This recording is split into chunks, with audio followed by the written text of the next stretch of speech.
go over the proper procedure on how to test your blood glucose levels using a diabetic blood glucose meter. What you're going to need to do for step number 1 is wash your hands, warm water with soap, and make sure they're rinsed properly. Next, you're going to want to set up all the supplies you're going to need. So what I've got here in front of me is a sharps container for both my strips as well as my lancets, my diabetes meter strips that are specific to my meter.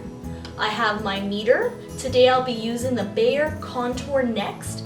Although I'm using a specific meter, all meters are very similar, and all these techniques I'm showing you today are the same for all different types of meters. You're also going to need your lancing device, which should have come with your meter, as well as your lancets, which are little needles that fit specifically to your lancing device. Also I have with me is my calendar book that is going to allow me to record my number that I'm taking right now, as well as record if this is before a meal or after a meal, and then just a tissue just to clean up after I do the test. So let's begin. So I have my freshly washed hands thoroughly rinsed. The next step is to get my lancing device ready.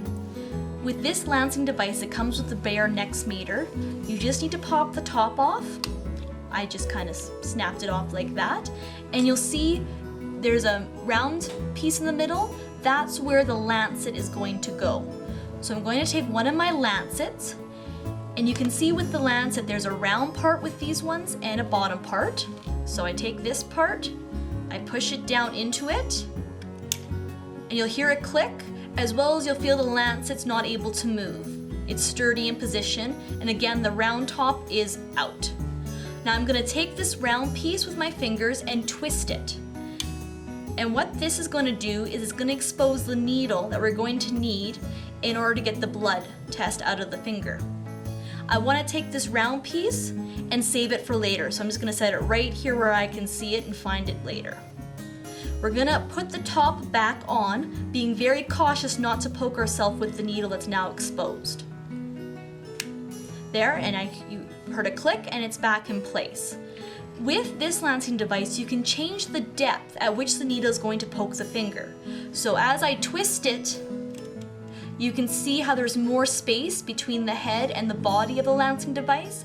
That means it's going to be a shallower poke. Some people can get away with this if they have very, fine skin, if they don't have a lot of calluses on their fingers. Other people will have to move it back or even back further, depending on how callous their skin is. The best thing to do is the first couple of times you test, you'll have to play around with it a bit. Once you have it set and it's working for you, I just would recommend to keep it in that same position. I know for myself, I don't have to go with the deepest, but I do have to stay pretty deep in order to get a proper blood test. Lancing device is all ready to go. The next thing I need to do is get my meter ready. So this is the Bayer Contour Next meter. We have the screen up here, which is going to show us all the information we need digitally. We have a couple buttons here. We have an OK button, an up and down button for some other features of the meter that I'm not going to go over today. The biggest thing we just need to know is about the screen up top, and then the bottom is where the strip is going to go.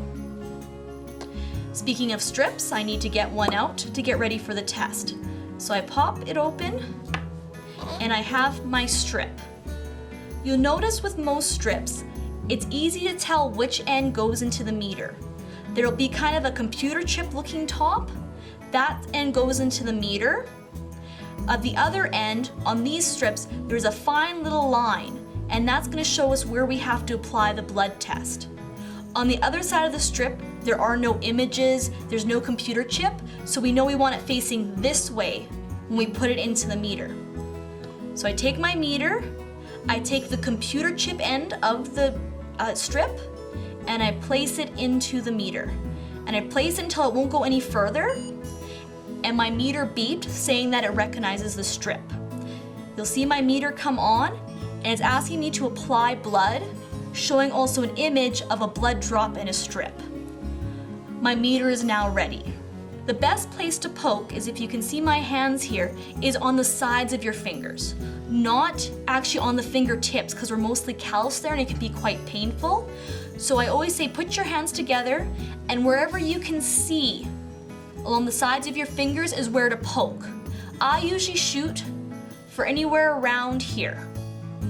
Always remember to change around which finger you're poking and where you're poking it to lessen the chances of developing calluses from the testing.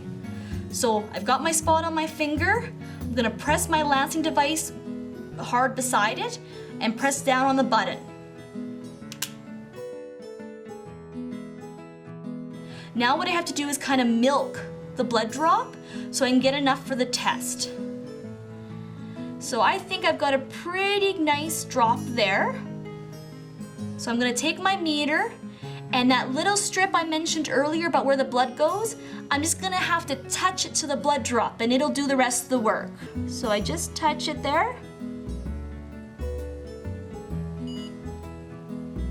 And now my meter is asking when I last ate. Is this fasting before a meal or after meal? Now the last time I ate was about 2 hours ago, so this is gonna be after a meal. So I go down to after meal and I press OK. We also have to get rid of the lancet out of the lancing device. You should change the lancet in your lancing device every time you test, and if you don't get enough blood the first time around and have to poke yourself again, change the lancet. The reason for this is each time you poke yourself, a little bit of blood, a little bit of bacteria can get on that, and if we keep reusing it, it's a chance for infection, as well as it dulls the little needle there, and it can be much more painful every time you go to do the test. So to get rid of the lancet out of the lancing device, we want to pop it open again, just from the top, so I'm just gonna, like that. Be careful of the sharp end. We're gonna want to take that top of the lancet that we saved, and I'm gonna wanna poke it into that, so just press it down. This just makes sure that that sharp end is now covered and there's no chance of repoking ourselves. Now I'm gonna go over to my sharps bin, and what I do is I hold this over top my sharps bin, hold down this button, and pull up on this, and it'll release it into my sharps bin. So I'm just gonna go do that right now.